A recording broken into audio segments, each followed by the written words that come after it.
221 दिन के बाद छूटे अतीक अहमद के बेटे तो फैली सनसनी।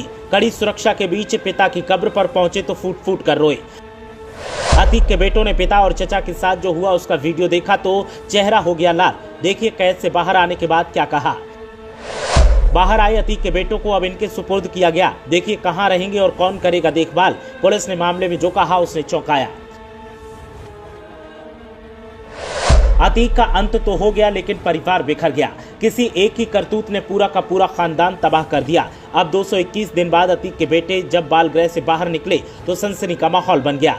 दोनों भाई पहले अपने पिता की कब्र पर गए तो उनके सब्र का बांध टूट गया। दोनों पिता और चचा की कब्र को देखकर फूट फूट कर रोने लगे। तो वहीं इस मौके पर दोनों ने पिता और चचा पर हुए हमले का वीडियो भी देखा तो चेहरा गुस्से से लाल हो गया। अब हर किसी के जहन में एक ही सवाल है कि आखिर दोनों कहां रहेंगे और किसके सुपुर्द इनको किया गया है। 24 फरवरी को उमेशपाल कांड के बाद 2 मार्च को अतीक के 5 बेटों में से दोनों नाबालिग बेटों को बाल गृह में आवासित किया गया था। हालांकि इन्हें पुलिस कहां ले गई है इसको लेकर स्थिति स्पष्ट नहीं थी। इसके लिए अतीक की पत्नी शाइस्ता परवीन ने जिला अदालत से दोनों बच्चों का पता लगाने और उनकी सुरक्षा सुनिश्चित करने की गुहार लगाई थी।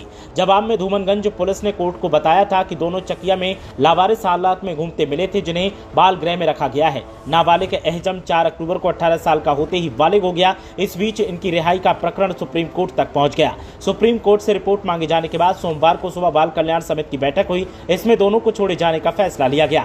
शाम करीब 5:30 बजे अतीक की दूसरी नंबर की बहन परवीन कुरैशी अपने अधिवक्ता और परिवार के 3 लोगों के साथ राजरूपुर में राजकीय बाल गृह पहुंची। करीब आधे घंटे में औपचारिकताएं पूरी होते ही दोनों उनके सुपुर्द कर दिए गए। सफेद रंग की कार में भतीजों को लेकर निकली परवीन ने हलफनामा देकर बाल कल्याण समिति को बताया है कि दोनों बच्चे पूरा मुफ्ती के हटवा गांव में रह रहे एक रिश्तेदार अंसार अहमद के मकान में रखे जाएंगे। समिति ने उस मकान का सत्यापन भी करवाया है। परवीन ने बच्चों के खान पान और सुरक्षा का पूरा ख्याल रखने की शपथ ली है। वो समिति के बुलाने पर उपस्थित होंगी और बच्चों के बारे में पूरी जानकारी भी देंगी। सेंट जोसेफ कॉलेज में एहजम का कक्षा 12 जबकि अवान का दाखिला कक्षा 10 में करवाया गया है। सूत्रों के मुताबिक सुप्रीम कोर्ट की ओर से नियुक्त किए गए सहायक केजी जॉर्ज जब बाल गृह में आए थे तभी दोनों का दाखिला करवा दिया गया था। सहायक ने दोनों से बातचीत के बाद 28 अगस्त को सुप्रीम कोर्ट को रिपोर्ट सौंपी थी। इसमें दोनों ने कहा था कि वो बाल गृह में नहीं रहना चाहते। बाल गृह से निकलते वक्त एहजम और अवान के चेहरे भाव शून्य थे। बाल गृह से बाहर आते ही दोनों कार की पिछली सीट पर बैठ गए। उनके साथ एक सिपाही भी बैठा। अगली सीट पर उनकी बुआ परवीन बैठी और फिर कार कालिंदीपुरम की ओर चली गई। इससे पहले बाल गृह से बाहर कड़ा पहरा था। धूमनगंज पुलिस के साथ पीएसी भी लगाई गई थी। मीडिया को भी दोनों से बात करने की अनुमति नहीं दी गई। अतीक के दोनों बेटों ने 6 रिश्तेदारों के नाम बताए थे जिनके साथ वो जाने को तैयार थे। इनमें करेली निवासी बुआ परवीन अहमद कुरैशी, 2 अन्य बुआ सीमा परवीन और शाही, 2 मौसी तौकीर फातिमा और रईस फातिमा का नाम शामिल था। छठा नाम मामा शबी का था। सोमवार को बाल गृह से छोड़े गए अतीक के 4थे नंबर के बेटे एहजम की उमेशपाल कांड में भूमिका को लेकर अफसर कुछ बोलने को तैयार नहीं थे।